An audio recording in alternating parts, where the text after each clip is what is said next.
সামর দেবে দেখে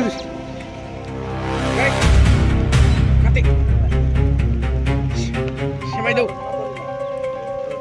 এই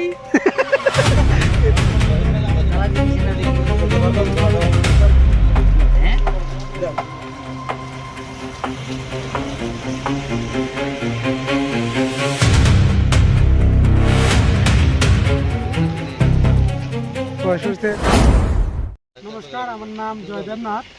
তো এখানে সকালে খবর পেলাম আর কি যে এখানে একটা কি পানি ধরা পড়ছে, দুধ পানি। তো এখানে তো এটা আমরা রান করি না, এখানে আমরা সচরাচর এটা দেখছি না এখানে। তো আবার পরে তখন আমরা গুগলের মধ্যে সার্চ করলাম যে এটা কিতা, তখন দেখা গেল যে এটা লজ্জাবতী বানর। তো এখানে আমরা ফরেস্ট অফিসে খবর দিছি, ফরেস্ট অফিস থেকে লোক আইতেছে, তা পাইয়া এটারে লইয়া যাইব। তো আমরা অপেক্ষাতে আছি, ফরেস্ট অফিসে এখানে আইব। এটার লেগে আমরা প্রায় 1 ঘন্টা থেকে অপেক্ষা করতেছি। এখানে শান্তিপুর বাজারের মধ্যে এই পানিটা পাওয়া গেছে।